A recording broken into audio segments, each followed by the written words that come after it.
Welcome to Last First Date Radio, featuring interviews with experts in dating, relating, and mating in midlife. And now, here's your host, Sandy Weiner. This is episode number 427 with Dave Elliott, Why You Haven't Found Love Yet. Hello, everybody. I'm Sandy Weiner, and welcome back to Last First Date Radio, where we believe it is never too late for love and that a woman of value naturally attracts the respect and rewards she deserves in life and love. And speaking of women of value, my new book is now available on Amazon, Kindle, and paperback. It's called Becoming a Woman of Value: How to Thrive in Life and Love. And it's filled with my own personal stories, with client stories, with interviews like the one I'm having with Dave now. And I've actually had an interview with him before. So we're going to talk a little bit about that. And there are 30 tips and exercises in the book to help you step more fully into your value, into your core confidence, which is really where all the good stuff happens. And every week I share a tip from the book. This week's tip is love yourself first. And it sounds cliche. How can you love yourself first? And what does it mean to love yourself? What is self-care and all that stuff? And I really believe it's really about knowing your value. I teach high school art this year, and to just a few students who have chosen it as their elective. And I love teaching them because I'm helping them to really believe in themselves when it comes to art. And I spoke to their guidance counselor, one of the guidance counselors, and we were talking about what I do in the rest of my life. And she said, well, how do I bring up the conversation about dating to young students in high school? And I said, start with their values and what is important to them. To me, that is where it all begins. So my challenge to you this week is to really think about the 5 values that are really important to you, and look at how you're either honoring those values or maybe putting them aside to make room for somebody else and make their values more important. It's essential that you take care of the things that are important to you first, because otherwise you lose yourself in a relationship. But before I bring Dave on, I want to just give a shout out to my Facebook group, Your Last First Date. It is a wonderful place for positive support. This is not a place where you can come and moan and talk about how horrible men are, which Dave and I were just talking about before the show, how so many women take away the wrong messages about dating and relationships.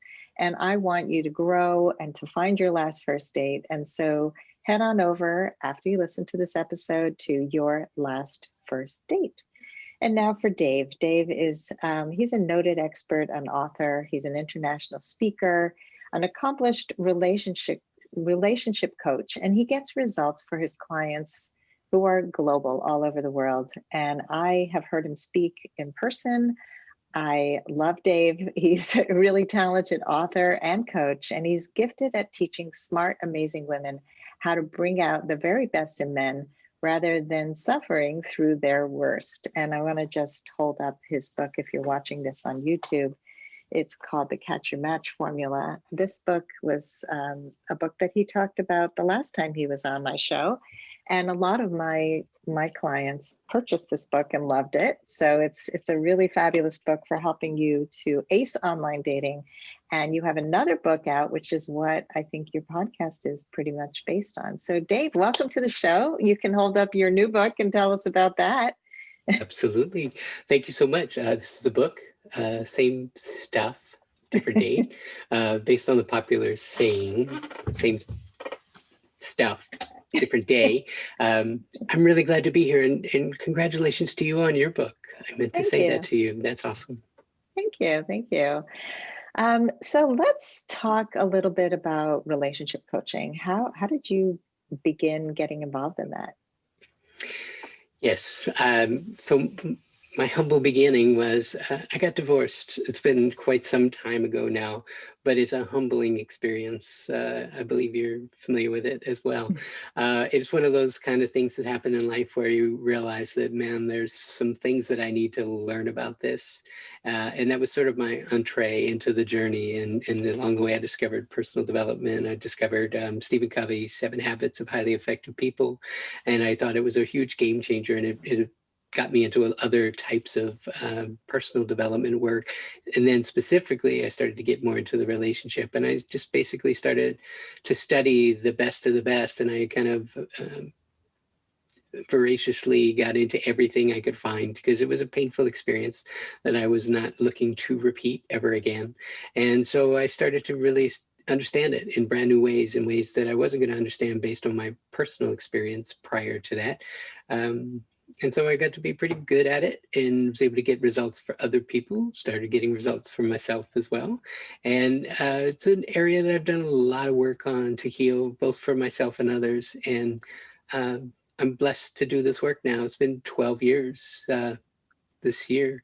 So I tell people I've been social distancing since before social distancing was cool, but I love working with amazing people like all over the world, really, and helping them in their relationships. So now I can pay it forward for other people. I love it. And you're happily married to your second wife. I am indeed. She's awesome. And you have another child, right? With her? We have a grandchild. A grandchild. So it's even better. It's part-time. Yes, give it back when it cries. Exactly. He doesn't cry as much now. He's 7 now, so he's great though. We do enjoy him a lot. He's fun. Oh, that's lovely. So I love that you took your own advice and you didn't want to repeat the pain that you had gone through before, which is very much my motivation. And congratulations on 12 years. Thank you. I'm right ahead of you 1 year. Started 13 years ago. Yeah. Fantastic. Yeah, it's life-changing to have like all of a sudden you see things that you didn't see and you understand things you didn't understand. And which brings me to the podcast. I love your new podcast. It's called Why Haven't I Found Love Yet? And that's really the focus of today's interview. And so tell us why you started the podcast and just a little bit about what it's about. Sure. Well, the title, I think we would call it aptly named. Literally what I'm doing is doing like little sort of meeting people where they are. These are people who are not my clients. They're people that I don't know. They're people who have applied to be on it. But what I'm doing is a little bit of what my favorite part of coaching, which is doing like the detective work, the Cupid work, the kind of like understanding like where are they now, what do they need, what do they want, what prevents, what's blocking.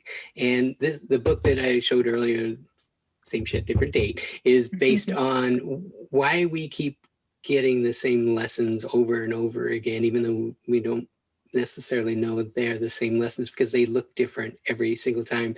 The premise of the book is that you're the one unique, you're the one common denominator in every relationship you've ever had. And again, even though these men are totally different, don't know one another, there's oftentimes a pattern. And so what I do is I help them uncover the pattern and bring it into their awareness in a brand new way about how there's usually unresolved wounds of some type based on your own personal history that's unique to you. And so I've done a bunch of these interviews with different people who I'm getting to know them basically at the same time the audience is getting to know them. But I'm just sort of tracing and like pulling threads. And as I start to pull the thread, I start to understand, and each one has been different, and it's been kind of an amazing journey of understanding where these ideas came from, where these fears, where these insecurities, where these blocks, where these unresolved wounds came from. And once I point them out, it's kind of life-changing essentially, because they see it in a brand new way. And then we, start to give them some actionable tools and tips and why they're getting stuck and how to get beyond stuck and how to move forward. And so it's been great. I just really love it. I was inspired. I was a little late getting to the podcast game. I didn't really feel called to it, but I started listening to Esther Perel's podcast. She is the world's foremost expert on infidelity, and she's fantastic. I really do love her work. She's got a podcast called Where Should We Begin? It's just phenomenal. And it didn't occur to me to do sort of a live coaching call, and that's what she was doing. And again, I just think she's phenomenal. So it inspired me to do my own version of what I do, what I uniquely do that I think is different from a lot of other people. So I've just been enjoying it and wanted to spread the word so other people could check it out. I think there's powerful things in it. Very powerful. I also love Esther Perel and her work, and the podcast, Where Shall We Begin? She talked to people in COVID confinement, couples who were struggling, and in all different ways. And it's, even though somebody may not be part of a couple, you're going to learn something about communication skills, about how we often make assumptions and don't see each other in an empathic way. And I think you bring the same thing. Like, even people who are not single are still stuck. There's lots of people out there who have circumstances that are a little bit different, but they might be able to recognize themselves. And in so doing, you're helping so many more people than the person, obviously, that you're just coaching live on air. Right. So it's, yeah. I think that's one of the beautiful aspects of it too, that I'm hoping to build like this sort of, maybe a little more conscious community too, because what I'm finding is that I think there's at least one or two things, maybe a whole bunch of things that people can listen to other people's experience and say, oh my God, yeah, I see how that happened. And I think they come away with a compassion and an understanding for themselves and others. It's a lot easier to see it in someone else. And I'm hoping that the other thing that comes away from it is just as a caring for people and understand that, we hide some of that stuff. And, these women that I've interviewed so far, they've all been so courageous and vulnerable and just amazing to share their stories. One, they're getting a benefit to help themselves, but they're also helping so many other people.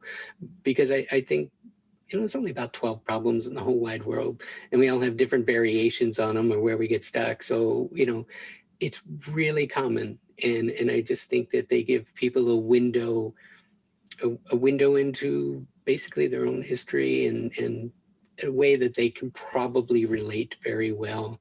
I think I say to these women, if I picked you, and I'm trying to pick a variety of different scenarios because I want a little something for everyone, just keep it interesting. If I did the same formula every time, it would kind of get tired. So I think every one of them so far has been totally unique and different. But every single person has been, you just come away with I think a warm feeling and an appreciation for them. I certainly do. And I think that's evident in listening to the conversation that we have. Yeah, definitely. Yeah. So let's talk about some of the things that you've discovered through the podcast, some of the reasons that women have not found love yet. So there's a bunch of issues that I think have come up a number of times. A lot of times there's some daddy issues stuff. There's some beliefs about, biases or beliefs about maybe people have had some infidelity experiences that they sort of personalize and make it about themselves, when that's really kind of unfortunate. That's not necessarily true or accurate, right? There's some challenges with, I've had some women who have been sexually assaulted or raped, even had horrific experiences that they've internalized and made about them. Like the woman that I spoke to about that, people who literally committed a crime, but yet she was the one getting the punishment, which I pointed out to her is incredibly unfair. And I think it was really quite powerful for her to understand that, anew. And, her thing was safety. Her belief was, I'm unsafe. And the people that took advantage of her were the people who were supposed to make her feel safer, which is ironic. So there's some just powerful, different examples of people, and some of them were like children of divorce, took on beliefs, there was a little bit of an abandonment or perceived rejection.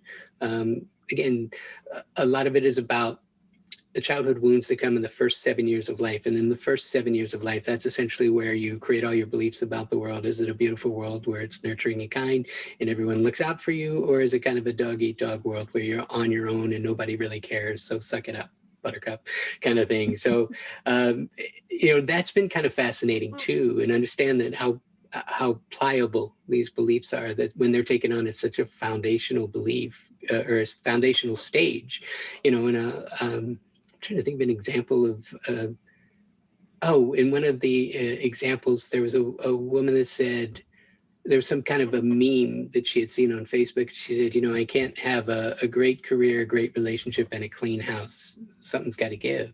And she said, how that's true. And I was just listening to her, looking at her. I said, no, I don't know that that's true. Where did you get that belief? And she's kind of a little bit taken aback, just because when you question a foundational belief like that, and I, basically said, that's the thing that people their relationships aren't good, they file it under those people, or the people that aren't very good at cleaning, say, or the people that aren't very, moving forward in their career fast enough, say. Like, it gives someone a plausible deniability for where they are at that moment. So once you start to, dissect these beliefs and pull them apart, like, those have far-reaching consequences, and she didn't realize like how seriously she bought into it, but I don't. And now she doesn't either. So, I don't think that's true. I think you can be really satisfied at work. You can have a great relationship, and your house can be neat and organized too. These things are not mutually exclusive. So now she has a new understanding of that. That's great. I think that so many times we believe these things are truth. They're the truth. It's just the way it is. It's total bias. It's just not true. And when you step back and kind of question it, and you say, really, where did you get that idea? What evidence do you have to support that? And then people start to see it's like, oh wow, that's kind of a construct, but that's a construct you've been operating under as if it's fact, and that has a cost to it. Absolutely. Yeah. So let's talk about the solution. You're giving people some solutions to these issues and helping them repair. So what are some of the ways that you do that? Well, I think the main thing is, like, every session is going to come away with an epiphany, and in about an hour or less, hopefully, try to keep it right about that hour mark. I find it's kind of entertaining, but I think the awareness that they come away with, the aha moment, that they, oh my God, the epiphany, I would say awareness is probably 60 to 70% of the way there. Because most of the time, the reason it's reoccurring is because they have no consciousness of it whatsoever. Like, when I draw the line for the first time for many of these people, and I say, this partner, this partner, this partner, this partner, what do you see in common there? And I point out that, like, every single one of them had say a rejection or an abandonment, or maybe there's issues of chaos or something, like, again, goes back to early childhood origins or something, about what they're tolerating and what, how it shows up. It looks different, but it's ultimately the same issue. That awareness is kind of a profound, just a breakthrough for them. So that's where they started. And then I'd give them some coaching on how they can move forward from there, what to do differently, like maybe a new understanding, a way to look at something totally differently, or to do some work. I'll give an assignment or something. It depends on what the issue is, right? I'll give them an issue like one of the areas where a lot of women chronically don't know their value. And so they show up in a date, and, they're wondering why their value, like, they don't know their value, and they're expecting the other person to see it. Well, if you want people to see it, you go first. And so I do some exercises where I help women to know their value, essentially, and show up on dates feeling empowered, feeling great.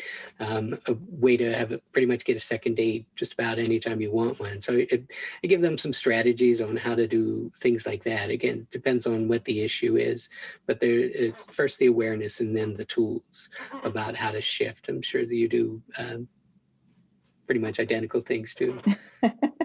Well, awareness is always the first step, definitely. I think that so many of us, again, walk around blinders and want to see what we want to see, because there is safety in it. And you mentioned safety before, that there's this false idea of safety a lot of times, where being in your little bubble is safe, keeping everything close to the chest is safe, not really revealing who you are is safe, but there really just keeping you protected and guarded in many ways. So yeah, do you have any examples to share about like this misunderstanding of what safety really is? Yeah, I have a powerful example. I was working with a client and she was real tender, very much feeling like she had to jump through hoops, but she also saw men as a threat. Like she would share pictures with me and like she would sort of be in the back. She was always sort of very, very covered, very guarded. And so people never saw the woman I'm talking to on our coaching sessions is because I make her feel safe and I make her feel heard and understood. She's able to be really remarkably open. And I was sharing, we were talking about how guarded she felt. And I was explaining to her, I said, the thing is, if you're going through like say you're going through a dangerous part of town, what's going to make you feel more safe if you're there trying to navigate that dark street all by yourself, or if you had someone big, strong, and tough who would literally die for you by your side, walking through that dark street with you? Which would be safer? Which do you think would be a better idea? And it was such a mind blower for her. She never even considered the fact that it might actually be smarter and more effective and efficient to have a man who would literally die to protect her and save her by her side. It was just a mind blower for her. And she went back and she told me the following week, she shared it with her mother. And her mother said, I never looked at it that way either. And so I basically had two generations of the family were totally stunned by an awareness of like, wait a minute, not every man's a threat? No, in fact, sometimes quite the opposite. When I talked about, the beauty of the hero and like, men see a burning building and they're going to run in there, no thought for their personal safety, but they just want to save someone else. Like, don't you think you're safer with someone who is guided by that as their desire, selfless service to other people? And I'm not saying every man offers that all the time, but what I'm saying is that it is an important part of the masculine energy. We have to solve problems. We have to fix things. We want to keep people safe, and so a lot of times it's really selfless. Like, how do you explain the fact that, men go off to war since the beginning of time, put their personal safety aside, but yet they'll crawl across the ground, try to drag a dead body back to this side of an imaginary line, never thinking about their own personal safety, but they'll do it for someone else. Like that's a beautiful level of selfless service that is really actually hard to wrap your mind around. Or like, how do you explain someone who's going to go up the World Trade Center, with miles of line and going upstairs that are dark and you can't see 2 feet in front of you and know darn well that it might not go well, and they go.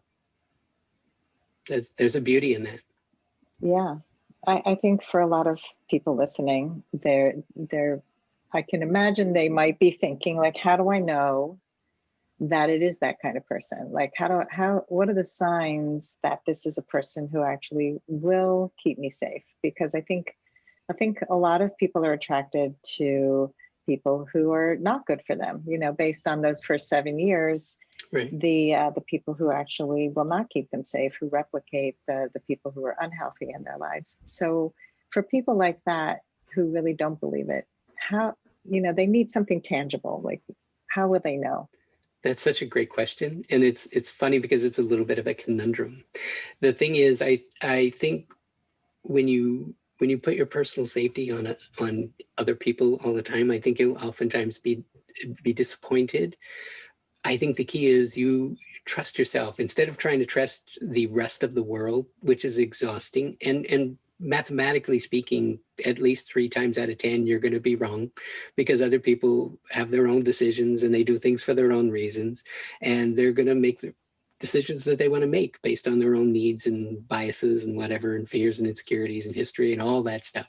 So a number of times you're going to be disappointed. But the thing is, I believe that if you trust yourself, if you have faith in yourself, if you keep yourself safe, like, I don't necessarily know what's going to happen, but I know somehow there's something in me. I know who I am.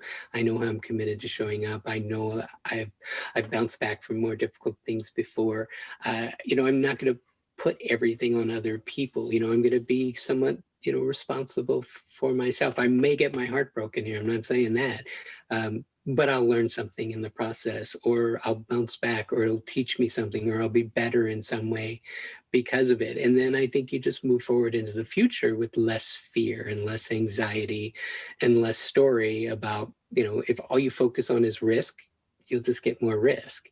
If you focus on where you're safe and where you've been here before, and if they're working with you or me, or if they're reading books, or they're watching videos and attending summits that you and I both speak in, they're doing their work, to not put all their trust in someone else, because that's risky, shall we say. But I believe when you put faith in yourself, and that you remember all the great things you've done before, how you bounce back, how you've been resilient, how you've been open, and I think you get to a place where you start to really appreciate that, safety is a mindset, and it's within you first. And then I think when you create it in you first, then you'll create it everywhere else. And I think you show up less needy, less, what's the word? I'd say less reliant on everyone else to show up and do everything the right way, the way you'd like them to do. And I think when you feel safe and you show up in this amazing way, I think you inspire men to show up in their best version as well. So it's really kind of a cool thing. You go first and other people show up, and people will be attracted to your energy and what you're putting out. So it is a bit of a conundrum though, right? We're looking to, I hope they don't disappoint me. But as soon as you say, I hope they don't disappoint me, you just gave all your power away to someone else. It's probably not the best idea. Yeah. Well, the thought that keeps coming up for me as you're talking is that you kind of, not rejection proof, but you're not defined by other people's idea of you. You that's have to freedom. define, right. So once you know who you are, if somebody is not the right fit for you, it doesn't make you fall apart. And I think that, for a lot of people, that when somebody breaks up, it's like they took their heart and they stomped on it, and you will never be the same. And I mean, I've heard people say things like, I will never get remarried just to get back at that guy. It's just like you're sabotaging yourself and you don't realize it. So Yeah. it's doing this inner work, which to me is not something you really can skip. And, this is why I have so many issues with the professionals out there who are matching people without doing the inner work. They're just going to keep having the same issues over and over. I mean, I had somebody recently reach out to me, and she had just signed up for this matchmaking service. And she said, I'm not going to do online dating because I'm looking for a marriage-minded man. So I'm going to pay a lot of money to a matchmaker instead. And that will guarantee that my heart will never get broken. And I'm only going to meet the right men for me. And I'm like, that's not how it works. But, good luck to you, because she really wasn't interested in what I had to say. So it's yeah, I mean, we can look for guarantees that we're going to stay safe from the wrong people. It's the same thing with people putting in a profile. If you're this, this, and this, then don't contact me. It's those people are not reading it anyway. They don't care. I mean, it's negative. It makes you come across as kind of judgmental, and you have the option to move past those profiles. Don't put those things in there. So it's just knowing these little things about, we get to be a choice, and we don't get defined by somebody else's thoughts about us. Yeah. I mean, I maintain that, dating is a process of going out and you understand yourself by meeting and understanding other people and seeing the greatness in them, even if they don't see it. And, the numbers dictate that. I did this with a group that I was coaching once. I said, how many do you think the average person, dates in a lifetime? I'm talking about whether they, some people that marry their high school sweetheart and never date anyone else, and they just get married and that's it. And then there's other people. I've literally had someone call me one day and said, I've been on 1,000 online dates. And I thought, wow, that's prolific, right? So somewhere the median in there is what I basically said is, I sort of polled the group, and we came up with, let's say, like 40. You'll date 40 people. And I said, out of those, how many like would you quantify as someone you're going to date, like maybe either marry or date, say 6 months to a year, or be in a relationship or live in or something like that, so-called your majors. And basically I said, well, maybe 4, we marry one, had a date long term. And so what I said was like, that's 10%, which what that means is 90% of the people that you're going to date, you're never meant to go any further than maybe a date or two here or there, get to know them, meet them where they are, leave them better than you found them. If you're doing that, you're doing something really beautiful. You're making the dating world better, I think, because you're seeing the greatness in people and saying, it's been really great meeting you. I don't know that we're a match, but I can see you're a quality man. And I'm sure you're not going to have any trouble finding someone who's going to feel really, really lucky to have someone like you. If you say that, I think you've changed the world a little bit just for one person. If you continue to do that, again, that's 36 men, if you leave them that way, wow, you're making a real difference. And so, like the man you were talking about earlier that we were chatting about, men who are kind of wounded and hurt and feel this rejection. If a breakup is so complimentary, or if you just say, look, I don't necessarily know that we'll need to continue this, but I can see you're a great man. I'm sure you're going to find an amazing woman that loves you for you. Like, that's just beautiful and conscious, and you're leaving people better than you found them, which I think is powerful. I think people that are out there hurting people, especially in online dating or just dating in general, I think they're the ones who have had really bad experiences, obviously, because it's hurt people hurting people. Mm-hmm. And so if we consciously, people who are listening to your podcast like yours or mine, if we're out there trying to be better versions of ourselves, I think we're just way more conscious and kind, and we create love in the world just by the way we show up in it. I think it starts to right some of the wrongs that we've all experienced. So I think it's just a great practice, right? I love that practice. And I think, I always tell my clients to take the high road, don't ever stoop to that lower level and ream somebody out. If somebody isn't the right person for you, there's no reason to say something mean, be kind, and you'd always be kind. And so I actually have a personal question. You can answer it if you like or not. Sure. But we talked about the work that you did at the beginning of this conversation and the work that you do for others. And I'm just curious, where were the points where you had to work the hardest? Like what was your self-growth? Oh, that's a great question. So what I'm doing for other people, I've had to do for myself. I had a bit of a strong mom who wanted to perfect me. I had an older brother who was very well behaved, shall we say. And I wasn't ever going to be getting a great deal of attention for being as well behaved as him. So the way I learned to get attention is I would kind of mix it up. I would be, kind of the agitator and get in there and I'd look at his baseball cards, and like I was the bothersome little brother essentially. And plus I was adopted too. And so there was a bit of kind of felt like I didn't always fit in. So I had a sensitivity to being the one who was causing trouble. So there was rejection in that. There was a sort of an abandonment of sorts in that. And so that was the area that I needed to learn. I would get, actually my wife that I'm with now for 6 years, she helped me see there's a side of my personality when someone is, I guess, giving me some feedback, like there was a side of me that would not like it if it was less than complimentary. And there was a bit of a passive aggressive side of me that I really did not see about, I'm not doing it.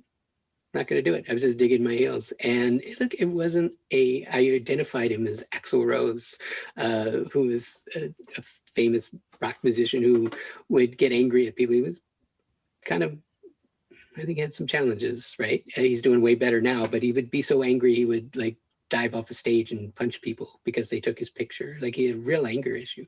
Mine was never overt like that. I would basically just say, yeah, I'll see what I can do, and then I wouldn't do it. And I'm like, oh yeah, sorry, I didn't get to it. It's more passive aggressive, but there was some anger too about rejection, being told what to do.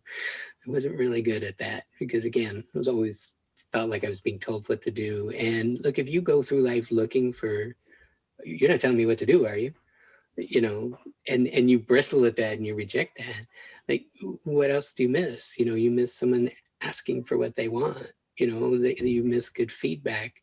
You know, you miss somebody giving you the keys, you know, the code to the safe on how to, like, you know, become an incredible partner, you know, if you're so tender about that. So that was some of the work I had to do. And I also, like I said, I came from a divorce. That was a rejection, abandonment of sorts was her idea. And so it was a little humbling. And so I just saw some of those things that I did and just being really transparent. I needed to, you know, my belief was that people are telling you what to do, and I would bristle, you know, and didn't like it. Still have that aspect to me occasionally. But, you know, I'm a work in progress, and I'm way better than I was, you know. So what a great question. Thank you for that raw introspection. I appreciate it. I'm sitting here going, I wonder what his journey was. And I appreciate your transparency. I think that, you know, I think when we have these issues, that they always can come up again and again. And Yeah. even if you've done a ton of work, and I think what separates somebody who's done the work from somebody who hasn't is, number one, the awareness. Number two, the recovery time. It's how do we repair when we go back to that place. And so that's growth, you know, appreciating that you now have the tools to come back. Yeah, I mean, it's incredibly powerful. I think the one thing what we all want and crave essentially is to be loved for who we are. No change is necessary. So anytime someone's correcting you, you know, I'm curious, what's your answer for that question? Oh, I was thinking, gee, he's going to ask me that. I want to just address the last thing you said, then I'm happy to share. Yeah.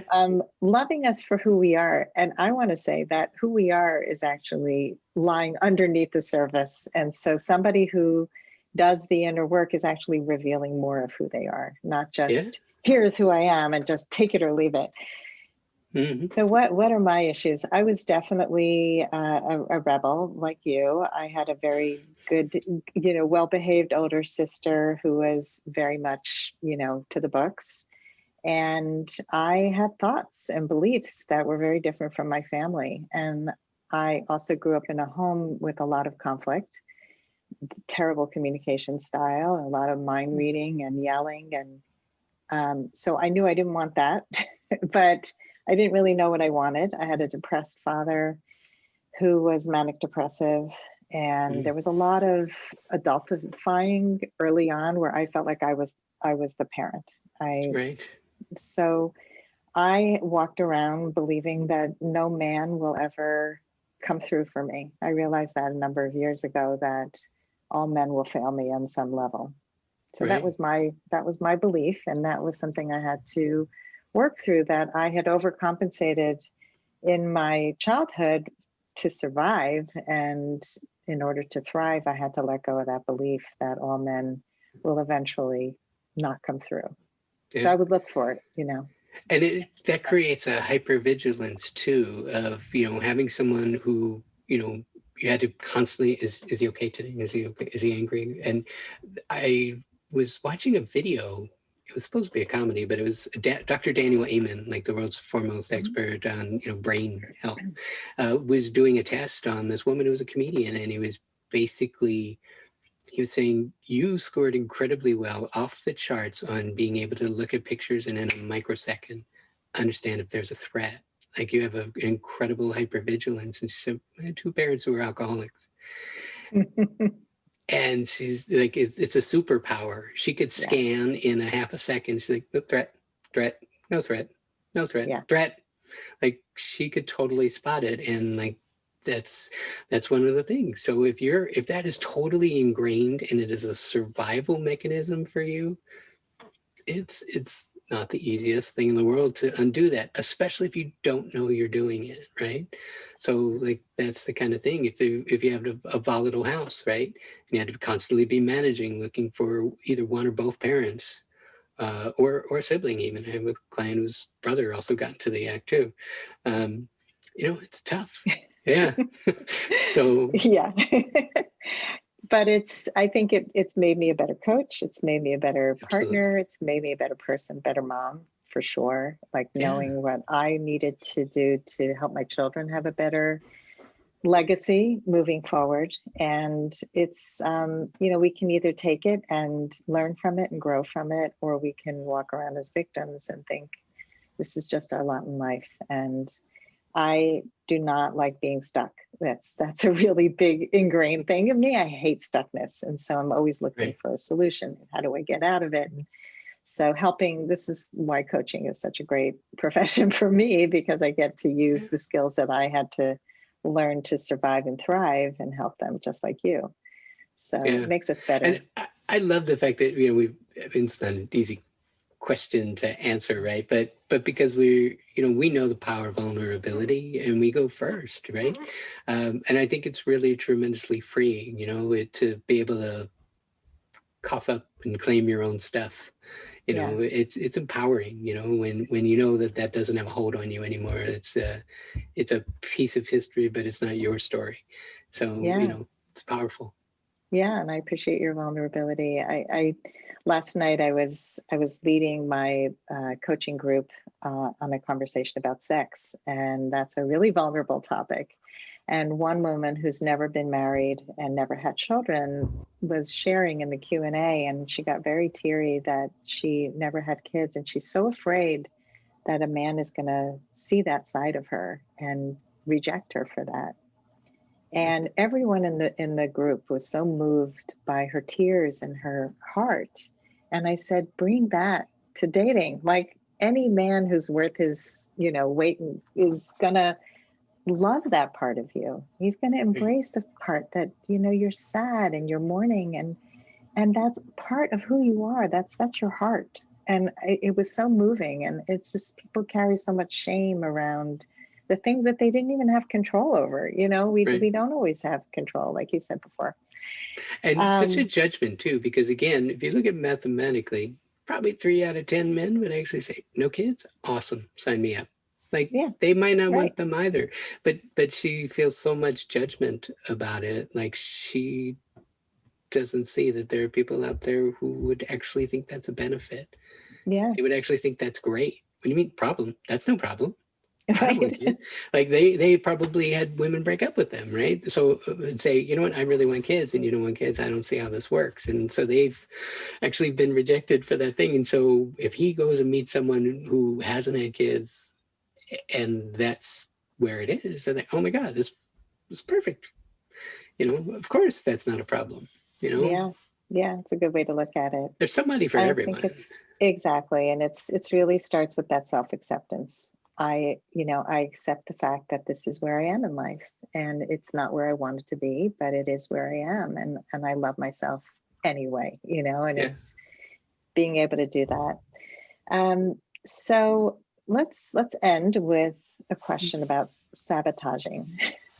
What is the number one misconception that sabotages potential partnerships? I would say, again, I would say unresolved wounds, things you don't know you have, and then knowing your value. Um, I think a lot of, like, that's a great example. The one you just said, of this woman who her value about herself is entirely based on her ability to have had a baby or whatever, and creating that presupposition that, like, well, this affects my worth and my value, and who's going to ever love me. But our point is, if you go first, if you love you, whether you have a child or not, and there's other ways to go about that too. Other people will step in that love you. So that's a great example of how that blind spot, totally negates a lot of possibility that is still out there. So that's an unresolved wound. This is not the first time this person said what's wrong with me, or focused on what's wrong instead of what's great, or what's positive, or what's possible. So I think a lot of times just sort of rigid thinking, and not just being open to possibilities, and what can still be, and that's based on history, oftentimes. Questions that you've asked yourself hundreds of times, and still but you don't understand. I wasn't able to have a child. I understand, but, in quantum physics, there's an idea that says nothing's lost or gained. It shows up in another form. All of a sudden, when my wife and I got married, she also wasn't able to have children before we met, and my daughter was grown at that point. And within not too long a period of time, we find out that my daughter's having a baby. And so we got the beauty of having a child in our lives that, gifts at the holidays, going out to zoos and doing all the fun stuff, seeing the world through the eyes of a child. So we still got the benefit of it, but we still were able to travel around the world and teach and speak and do what we do. So it really was like the best of all worlds. And it was just one of those things that we couldn't have predicted that, couldn't have seen that coming, but that was a tremendous gift. I love that. It's a great way to end, just to be open to it showing up in another way. And I think many of us go through life with these expectations that it has to be this. This is what I'm looking for. And then they miss all that happens on the periphery that would be even better if they would only open their eyes and be open. So I love focus on what's possible. Right. Dave, always a great conversation. We went even deeper this time, really deeper, and it's been fantastic. Tell our audience how they can find you and find your podcast. Well, you might have noticed Legendary Love for Life is my website. So legendaryloveforlife.com. They can find me there, all kinds of goodies. Check that out. My podcast is called Why Haven't I Found Love Yet? You can find that on a bunch of different places. I go to Apple most often. I have an iPhone, but it's on Google Podcast, it's on Stitcher, it's on Spotify. So it's in a number of different places. And others as well. So you can find that through my site. And the book, we mentioned that too. It is same shit, different date. It is based on elements from that book. It basically is what the podcast is about. It's about me doing that live for people and sort of demonstrating some of the stuff from the book. And the book has the exercises and things like that. So those are a couple of good places to find me. But thank you so much. It was a total pleasure to be here and reconnect. It's been a little bit.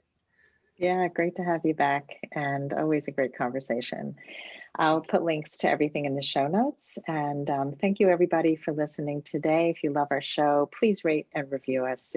You have no idea how much it means to the success of the show, the continued success, 8 years of being on air, and it's all due to you listening, downloading, and sharing. So thank you again, and we hope you go on your last first date very soon.